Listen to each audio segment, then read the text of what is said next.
Hello' guys, আকৌ এটা নতুন ভিডিঅ'লৈ আপোনালোকক স্বাগতম জনাইছোঁ। ফ্ৰেণ্ডছ, প্ৰথমতে চাই লওক, এইখন হ'ল আমাৰ গাঁৱৰ ধাননি পথাৰ। আপোনালোকে যেতিয়া মই ইয়াতে ভুই ৰোৱা হৈছিলে তেতিয়া মই আপোনালোকক দেখাইছিলোঁ। যদি ভিডিঅ'টো চোৱা নাই তেনেহ'লে আগত গৈ পেলাই চাব, লিংকছ ইন দ্য ডেছক্ৰিপশ্যন। আৰু এই চাওক এতিয়া কিমান ধুনীয়া সেউজীয়া সেউজীয়া পৰিৱেশ আৰু লগতে সোণালী পৰিৱেশ। আৰু আজি আপোনালোকক মই দেখাম আমাৰ গাঁৱত থকা কেইটামান বহুত ডাঙৰ ডাঙৰ পুখুৰী, তাতে বহুত ভাল লাগে গৈ পেলাই। তো আজি এইটো চেলিব্ৰেট কৰিম। লগতে মই আপোনালোকক কওঁ যে আজিৰ এই দিনটোতেই মোৰ 500 ছাবস্ক্ৰাইবাৰ, আমাৰ এই ইউটিউব চেনেলটোৰ 500 ছাবস্ক্ৰাইবাৰ সম্পূৰ্ণ হৈছে। তো এইটোৰ কাৰণে এটা লাইক কৰি দিব লাগে, উৎসাহিত হৈছোঁ। সেইকাৰণে আপোনালোকৰ কাৰণে এটা নতুন ভিডিঅ' বনাম আৰু লগতে সকলোকে দীপাৱলীৰ শুভেচ্ছা জ্ঞাপন কৰিছোঁ। তো let's start a new blogs.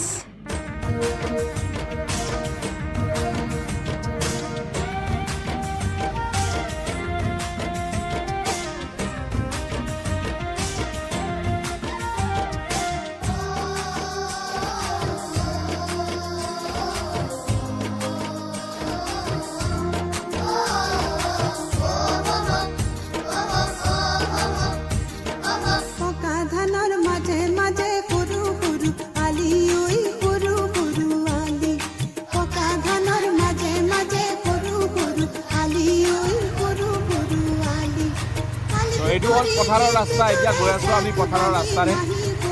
এয়া কিমান ধুনীয়া এটা পৰিৱেশ, গুৱাহাটীৰ চিটিৰ গাড়ী মটৰ বিল্ডিং এইবিলাকৰ পৰা আহি ইয়াতে গাঁৱৰ যেতিয়া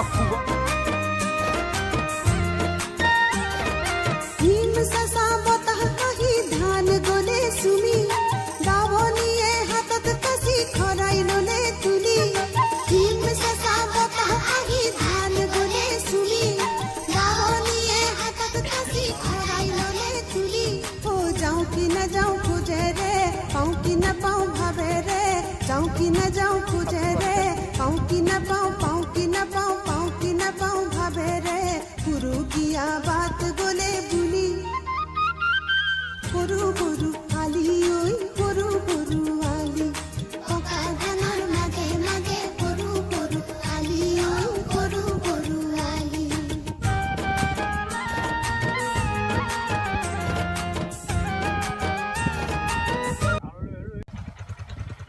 ফ্ৰেণ্ডছ, এতিয়া আহি পাইছোঁ পথাৰত ওচৰত। চাওক আপোনালোকে মোৰ পিছফালে থকা আগৰ এটা আছে পুখুৰী, ডাঙৰ পুখুৰী, আৰু এইটো এটা হ'ল ডাঙৰ পুখুৰী। নেক্সট সেইটো এটা হ'ল। ইয়াতে 4-5টা এনেকুৱা ধৰণৰ পুখুৰী আছে।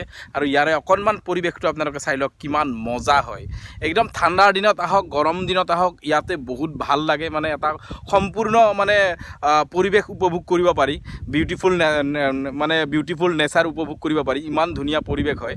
তো এইটো চাই লওক আপোনালোকে, ইমান ডাঙৰ পুখুৰী হয়, বহুত ধুনীয়া। আৰু এইফালে ইয়াতে এটা জান আছে, ইয়াতে পতা হৈ আছে ঢেঁকীজাল দেখিছে আপোনালোকে? দেখাই আছোঁ মই আপোনালোকক, বলক।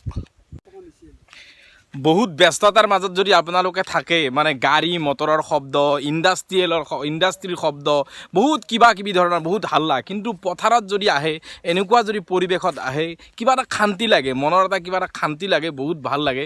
তো মাজে মাজে এনেকুৱা ধৰণৰ পৰিৱেশত এনজয় কৰিব লাগে। মই সেইকাৰণে আজি কমপ্লিটলি কোনো ধৰণৰ ডিউটি, না ডিউটিৰ প্ৰেছাৰ, না কিবা বেলেগ ধৰণৰ প্ৰেছাৰ, না কিবা বেলেগ টেনশ্যন, একোৱেই টেনশ্যন নাই। একেবাৰে সাধাৰণ মানুহ হিচাপে মই আজি ইয়াতে আহিছোঁ, এটা পৰিৱেশ উপভোগ কৰিবৰ কাৰণে। যিটো পৰিৱেশ আপোনালোকে বহুত টকা পইচা দিলেও আপোনালোকে নাপাব। তো মই আপোনালোকক কওঁ, প্লেচটো হ'ল আমাৰ মাণ্ডাকাটা গাঁও। আমাৰ বগুলা বাবাৰ মাজাৰ আছে, তাৰে ওচৰৰে এটা ৰাস্তা আছে, চিধা আপোনালোকে সোমাই আহিব পাৰিব। আৰু ইয়াতে যদি ফেমিলিৰ লগত আহে, আহিব পাৰিব, কোনো ধৰণৰ এণ্ট্ৰি ফিজ নালাগে। আপোনালোকে মাত্ৰ ঠাইখিনি নিট এণ্ড ক্লিন কৰি থৈ যাব, বাছ ইয়াতে আহি আপোনালোকে পৰিয়ালৰ লগত এসাঁজ খাব পাৰে। এনেকুৱা ধৰণৰ প্লেচ হয়, বহুত ধুনীয়া হয়, ফ্ৰেছ যদি আপোনালোকক লাও লাগে, মাছ লাগে, ইয়াতেই পাব। এনেকুৱা ধৰণৰ প্লেচ, ইমান ধুনীয়া এটা পৰিৱেশ। তো মই সেইকাৰণে ভাল পাওঁ, আপোনালোকক মই দেখাব বিচাৰোঁ, লৈ যাব বিচাৰোঁ এনেকুৱা ধৰণৰ প্লেচলৈ। তো সেইকাৰণে মই ভিডিঅ'টো বনাইছোঁ। চাওকচোন কেনেকুৱা ধৰণৰ এটা পৰিৱেশ, ৱাও।